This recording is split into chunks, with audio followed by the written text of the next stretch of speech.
What's up, guys? Coach John Wojo here with JW Fitness, answering more questions. I have read many posts online how to gain bigger arms, biceps, triceps. Unfortunately, none agree with each other.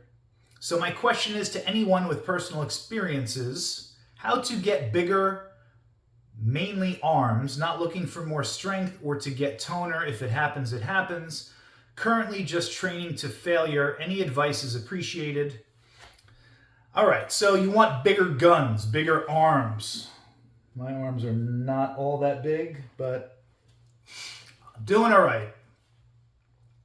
So, arms are a relatively small body part, which means they can be trained more frequently than larger body parts, like hamstrings, quads, and so on.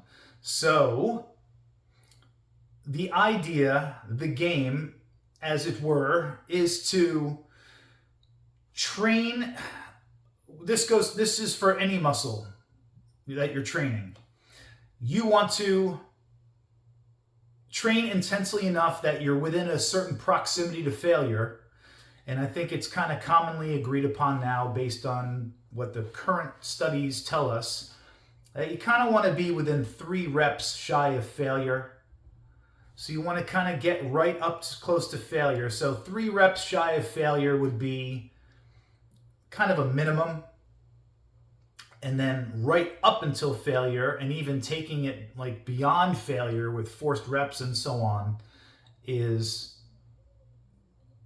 a strategy that people use, but not necessary, certainly not necessary every week. So the idea would be, try not to make this too long of a video, is if you were following some type of program, and let's say it was a 3 up, 1 down type of program where you have 3 weeks of escalating intensity and a 1 week deload, that you would do your sets the first week with like 3 reps in the tank, and do your sets the second week with like 2, maybe 1 rep in the tank.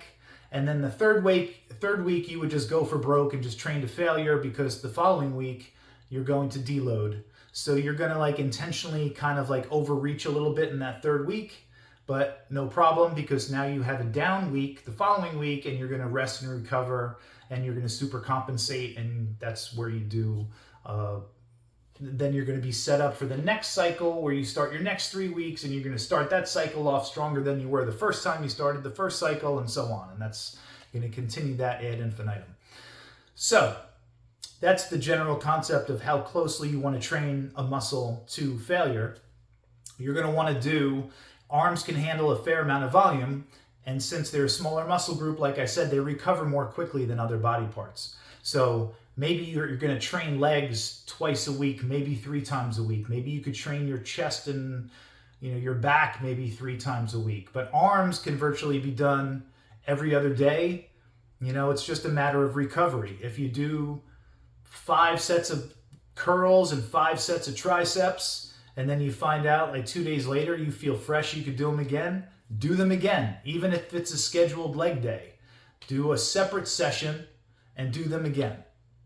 Another tip is to prioritize them in your training. So like I said, if it falls on a leg day, do them first and then finish with your legs. So you're always going to prioritize those muscles in your workout to make sure that you're pouring as much effort into those muscle groups as possible. Maybe you're going to let your shoulders are just going to maintain, or your back's just kind of going to maintain, but you are prioritizing your biceps and triceps.